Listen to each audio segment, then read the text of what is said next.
Hello everyone, welcome back to this channel. We are studying class 11 physics chapter number 4 motion in a plane. In this video we are going to study a new topic that is called projectile motion.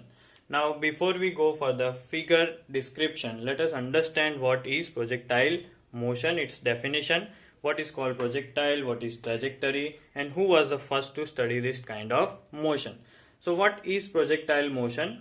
When any object is thrown in the gravitational field of Earth, it moves with constant horizontal velocity.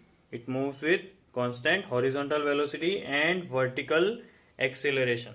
So such a two-dimensional motion is called projectile motion. Now you follow this figure over here. We are studying two-dimensional motion. So we have to see the graph having two axes. So imagine this is a planar figure in which an projectile, the object is over here and it is thrown in the air or in the above direction. So what will happen? Initially it will go upwards. At one point it will stop going upward and then it will move towards downward direction, and finally it will reach the point on the horizontal plane. So this is the path which is followed by the projectile. This is how it will travel. So you can see at any point it can have two values, either on x-axis or on y-axis. So that is why we call this as two-dimensional motion. Okay. So this kind of motion is projectile motion, and the object which is doing projectile motion, it is called the projectile. It may be any object in this world. The path of motion that is followed by the projectile or the object is called trajectory, and Galileo was the first person to study this kind of motion. Some example of projectile in our daily life: you can see a football kicked in air also travels the projectile motion. A cricket ball hit for a six will undergo projectile motion. Same way, arrow released by the bow and long jumper after jumping follows projectile motion, and water, if it comes out from fountain at an angle, it will also follow projectile motion. While studying the projectile motion, you can see various concepts related to it. For example, the path which is followed, the maximum height that it achieves, the distance it travels while doing projectile motion. You can also calculate the time of flight. How many seconds does the object remain in the air? So that is time of flight.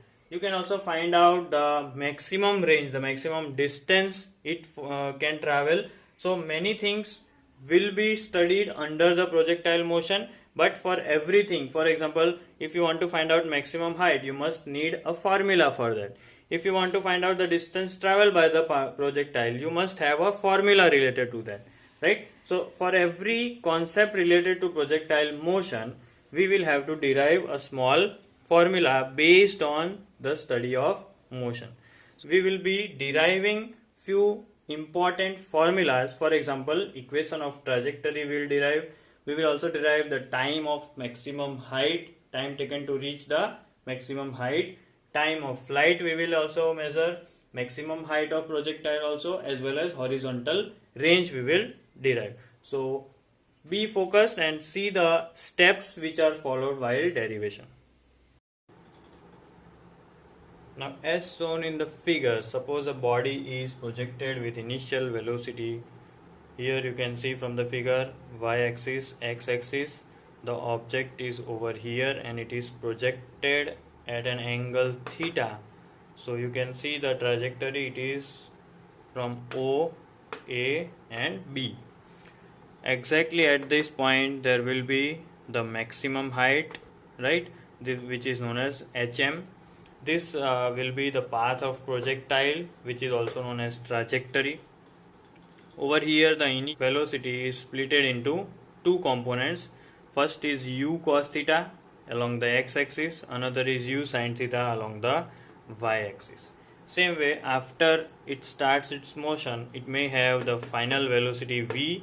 Again, it can be split into two components, vx and vy, right? So, and this is the final distance it has traveled. So the overall distance from starting to end is called range of the projectile. So this was all about the projectile. Now let us start with the initial concepts.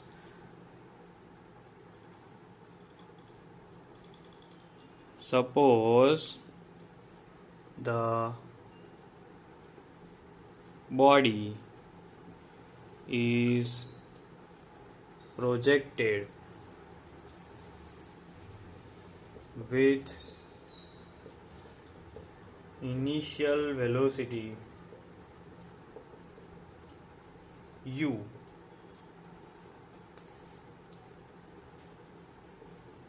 making an angle theta with x-axis. Clear? So u will have two components. Component number 1 will be along x-axis, that is u cos theta, right? U cos theta, which remains constant throughout the motion, and B is u sin theta, which changes as per gravity. Alright, so these are the two components of the initial velocity, u cos theta and u sin theta. So first what we will have the equation of the trajectory. Trajectory means the path. Now suppose the body reaches point P, which is having coordinate xy, in time t. So as per the formula of horizontal velocity, this will be displacement upon time, right? And what is displacement upon time? It is x, as it has traveled x upon time t. So you can see horizontal velocity is nothing but u cos theta.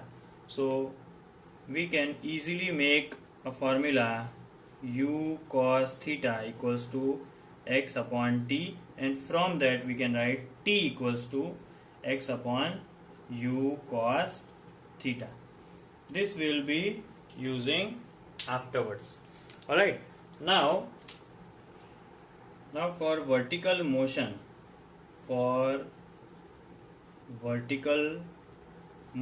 we might be having some kind of changes, and that is u equals to u sin theta, and a will be minus g. As the object is going upward, gravity is acting downward. Clear? So in this case, now if you see the distance covered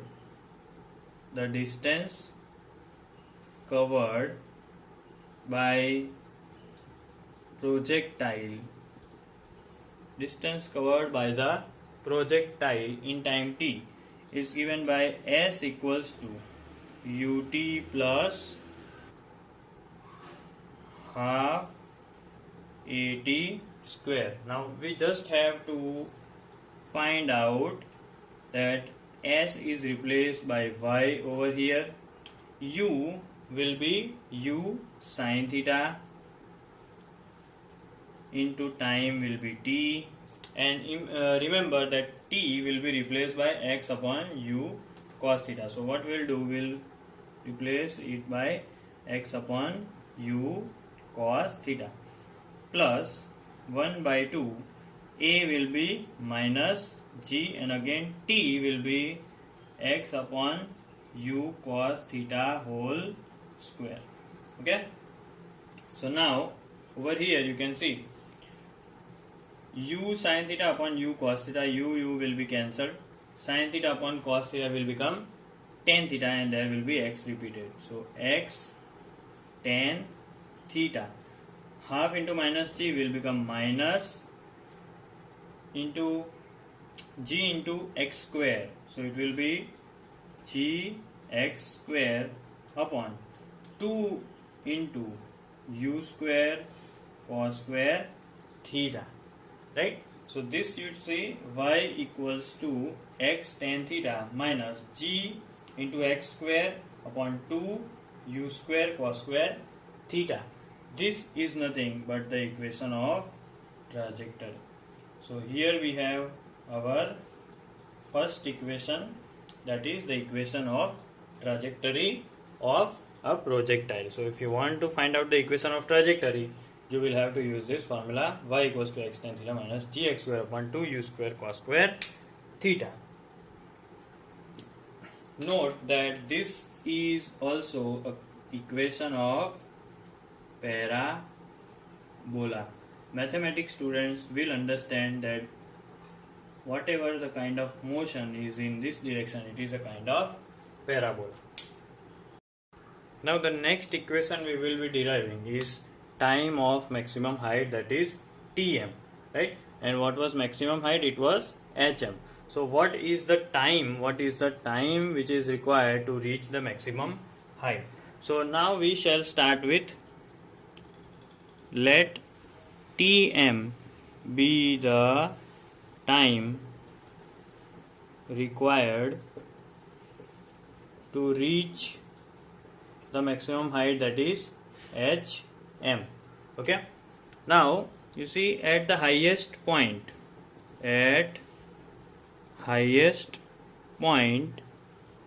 the vertical component of velocity,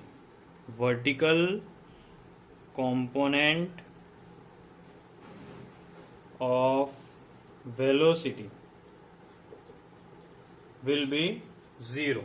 So now if we apply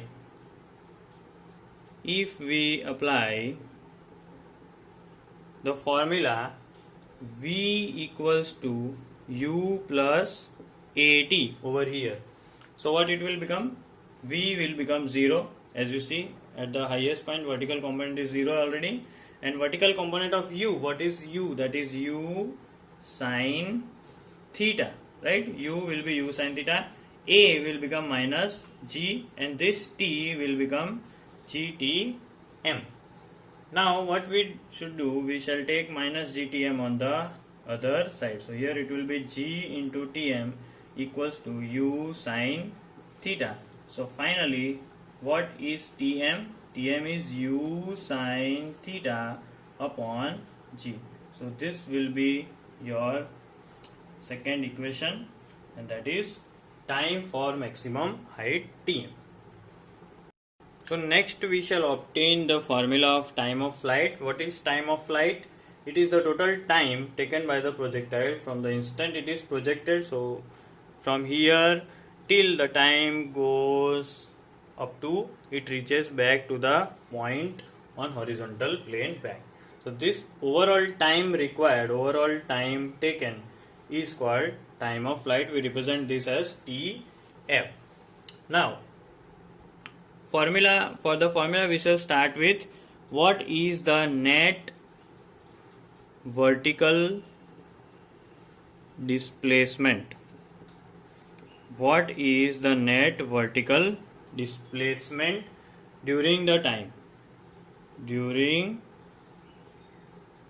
the motion, right? What is the net vertical? It is always 0.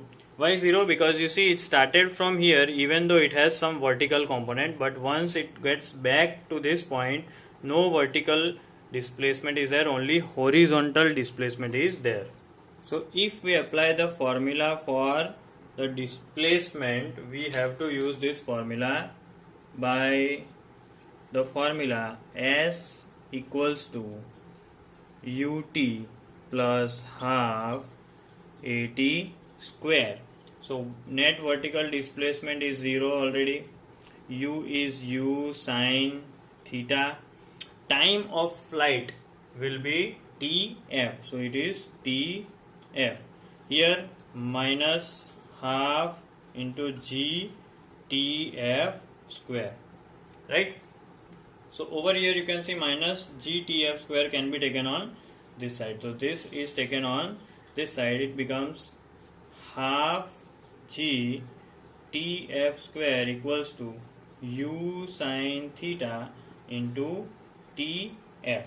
So next we shall do two things. We shall cancel this tf and tf square, and we shall take this half g on the other side. So finally the formula will become only tf equals to 2 will go over here, so 2u sine theta upon this g will come over here. So this will be the formula for time of flight. So this is our third formula, that is of time of flight.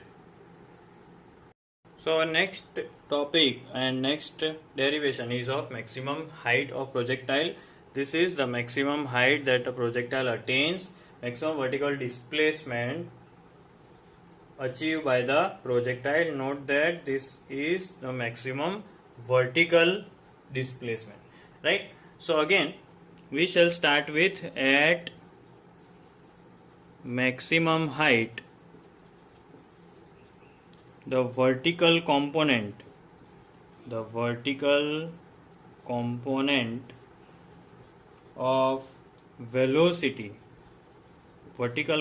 velocity will be 0, right? So as per the formula, so by formula v square minus u square equals to 2as, that over here this is already 0, minus u square. What is u in the vertical component? U is u sine theta whole square. Over here 2 and a will become minus g. And what is s? Actually s is nothing but the maximum height. This s will be nothing but the maximum height. So this will be written as hm. Okay. So now over here you see minus u square sine square theta equals to minus 2g into hm. So what we can do, minus minus plus we can do, and this 2g will go over here. So finally hm will be written as u square sine square theta upon 2g. So this is the formula for the maximum height attained by the projectile. Now let us obtain the formula for horizontal range. Horizontal range is the horizontal distance traveled by a projectile while doing the projectile motion. You can see from here it started and over here it ended. So this whole distance is called horizontal range. It is nothing but the distance, right? So we shall start with the formula of horizontal velocity equals to horizontal distance upon time, right? So what will be the horizontal distance? So horizontal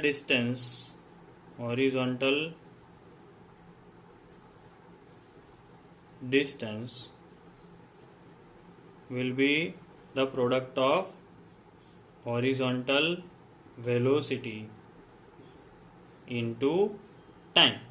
Clear?